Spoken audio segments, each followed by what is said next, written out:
Resonancia magnética funcional. Los integrantes son Nicolás Alarcón, Sindra Tapia, Richard Neira y Jovanka Campuzano. La resonancia magnética es un estudio que ha sido fundamental para la evaluación de enfermedades, tratamientos y diagnósticos. Uno de sus beneficios, en comparación a otros estudios, es que este no utiliza radiación ionizante. La resonancia magnética funcional consiste en realizar el estudio bajo estímulos para ver con mayor detalle la zona que se quiere estudiar. Es decir, se le pide al paciente mover alguna extremidad, pensar en alguna palabra, escuchar algún sonido y bajo esto poder visualizar qué partes del cerebro se van estimulando. Física de la resonancia magnética funcional. Esta se mide mediante algunos parámetros presentes en el funcionamiento cerebral, por medio de una emisión de un campo magnético potente y también de pulsos de radiofrecuencias aplicados sobre el organismo a estudiar, donde la energía es absorbida y liberada por átomos de hidrógeno. La señal de energía liberada es recibida por una computadora, la cual crea imágenes detalladas de las estructuras como el metabolismo de los tejidos del área y actividad neuronal al realizar alguna actividad cognitiva solicitada por el equipo de trabajo. A esto se le llama paradigma y permitirá que se vayan activando procesos cognitivos relacionados con una acción que se esté ejerciendo, como hablar, escuchar, etc. Existen dos formas diferentes para estudiar la funcionalidad de un órgano y su estructura. Una de ellas está basada en la medición de los cambios de flujo sanguíneo, utilizando diferentes protocolos. La otra se basa en la evaluación de aspectos metabólicos para estudiar algunos procesos biológicos, con lo que es posible hacer mediciones de cambios en la oxigenación de la sangre. Áreas de estudio. La resonancia magnética funcional nos permite evaluar diferentes áreas del cerebro. Para obtener visualización del área motora, se deben realizar movimientos suaves con la mano, la cual activará la corteza motora primaria, y al tocar cada dedo de la mano con el pulgar, se logrará obtener una activación de la corteza motora suplementaria. El área que corresponde al lenguaje expresivo es llamado el área de Broca, y esta se activa pidiéndole al paciente que articule palabras u oraciones. Además, se ha visto que se pueden generar visualizaciones de parte del lóbulo temporal, corteza visual, ya que la acción genera recuerdos acompañados de imágenes. Para el lenguaje comprensivo, el paciente deberá escuchar algún texto u oración y posteriormente estudiar la circunvolución temporal superior. Las áreas visuales se activan con la visualización de imágenes, las cuales vendrían siendo la corteza visual primaria y secundaria, además los lóbulos temporo-occipital. Preparación del examen. Para que el paciente logre realizarse el examen de manera exitosa, los profesionales deberán seguir una serie de pasos para fomentar el cuidado del paciente y su seguridad. 1. Debe someterse a un examen detallado, a través de un formulario impreso para que se pueda determinar si el paciente tiene alguna condición que requiera especial cuidado, ya sea implantes, marcapasos o cualquier elemento ferromagnético. 2. Deberá realizar una entrevista oral para verificar la información previamente solicitada. 3. Una vez realizado el formulario y la entrevista, el tecnólogo médico deberá dar instrucciones claras previo al examen, tales como retirar elementos metálicos, ropa y quedar en bata. Explicar que es un procedimiento que le tomará mucho tiempo, por lo tanto deberá permanecer inmóvil y mantener la posición. Advertir que es un procedimiento que emite una serie de ruidos fuertes, como martilleo, y que es necesario el uso de tapones auditivos y un timbre en caso de que sentir alguna molestia durante la realización del examen. Explicar que deberá realizar una serie de acciones para que se produzcan estímulos en su cerebro, como ejemplo, articular oraciones, visualizar imágenes, escuchar, mover alguna extremidad, etc. Y por último, no olvidar responder cualquier duda que tenga el paciente. Posicionamiento y procedimiento. Un correcto posicionamiento consiste en ubicar al paciente de cúbito supino en la camilla del resonador y posicionarlo con la cabeza hacia el imán, al igual que una resonancia magnética cerebral. Se debe usar soportes para ayudar a que el paciente permanezca inmóvil y mantenga la posición durante todo el examen. Debemos colocar las bobinas que envían y reciben las ondas de radiofrecuencia. A diferencia de otros exámenes del área de la resonancia magnética, este examen no necesita medio de contraste, ya que el resultado de la imagen está directamente relacionado con los estímulos provocados en el cerebro a partir de los cambios de oxigenación del tejido. El procedimiento dura aproximadamente 60 minutos. Equipo de trabajo.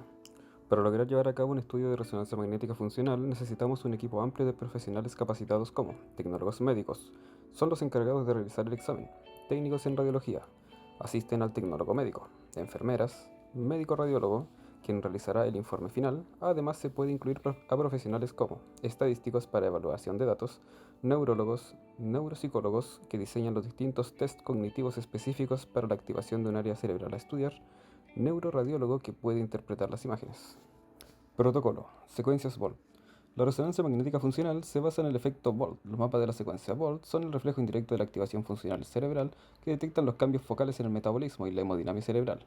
La señal de las secuencias Volt es modulada por la oxigenación cerebral, conocida como técnica de contraste por oxigenación sanguínea a nivel dependiente. Es decir, la actividad regional cerebral está asociada a los cambios producidos por el flujo y volumen sanguíneo, generalmente producidos por un cambio de oxihemoglobina a desoxihemoglobina paramagnética, conduciendo a un incremento de la intensidad de señal local.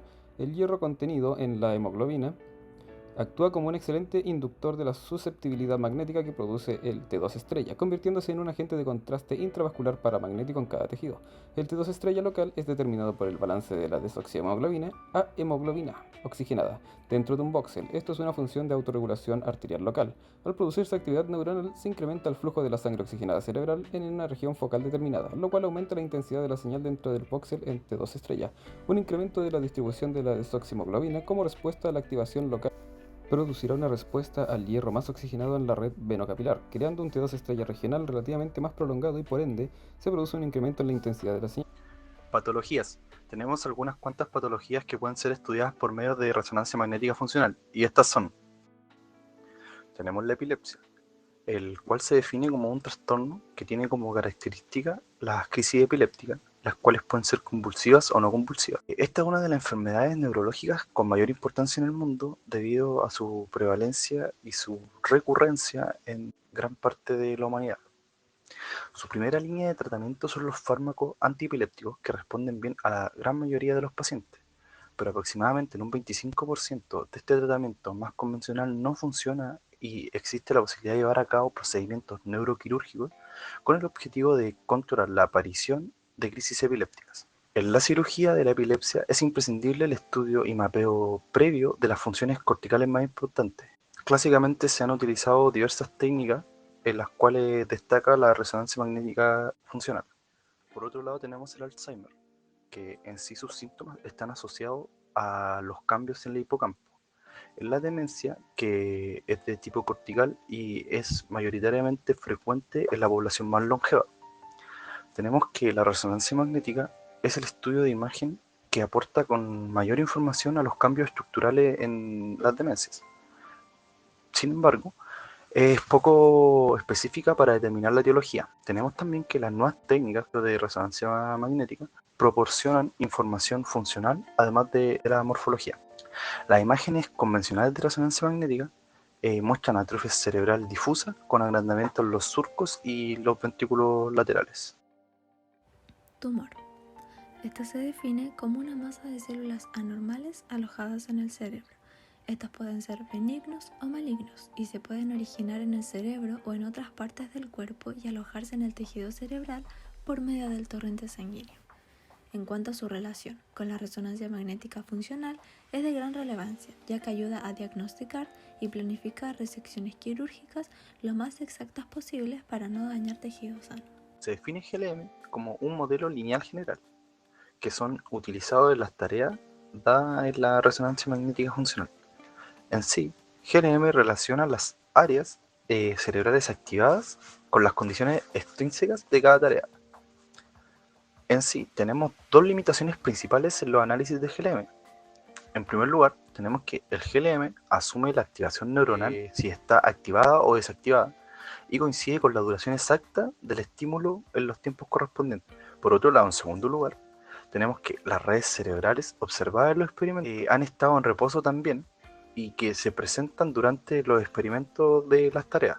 Pero el enfoque del GLM en sí modela esta actividad cerebral no relacionada con la tarea como ruido como tal en imagen.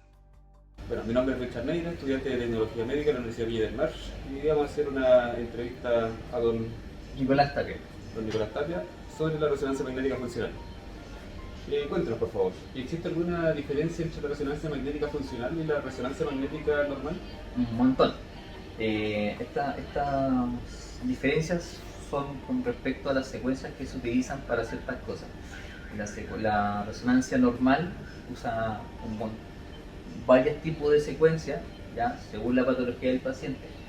La funcional se basa simplemente en dos o tres secuencias, que son las gradientes, la de difusión y la de un volumen T1, en donde se evalúa la funcionabilidad del cerebro, por decirlo así, como qué zona se activa al momento de hacer algún ejercicio. La resonancia normal solamente te evalúa la anatomía y cómo estas señales van a ir cambiando según la patología del paciente. No sé si me expliqué. Sí, son secuencias específicas las que utiliza este examen. Sí, sí. Pero para el examen, ¿necesitamos sí o sí medio de contraste o es opcional? No, es opcional. ¿Ya? La resonancia funcional se basa en el cambio de oxigenación o irrigación sanguínea que tiene cierta área del cerebro al hacer ciertas tareas. ¿Ya? Entonces, para el momento de nosotros inyectar contraste, este contraste, su efecto que tiene es una caída de señal del T2, porque su función es relajar los tiempos T1 y T2 de forma más rápida. ¿Ya? La resonancia funcional se basa en gradientes T2. Entonces nosotros tomamos, no sé, un corte de cerebro en T2 gradiente con una señal base. Al momento de nosotros hacer ejercicio, lleva a ciertas zonas del cerebro a irrigarse más. Al momento de irrigarse más, llega a mayor glóbulo rojo, llega a mayor irrigación obviamente, y eso contiene hemoglobina. La hemoglobina tiene fierro, que es un elemento ferromagnético, lo que hace bajar la señal. Entonces de la base, nosotros se nos baja la señal y podemos distinguir qué zona del cerebro se activó al hacer el ejercicio. Al momento de inyectar contraste, esta señal basal baja, porque sus tiempos de relajación bajan. Entonces, al momento de hacer el ejercicio, esta va a bajar aún más y es más difícil distinguir qué zona se activa con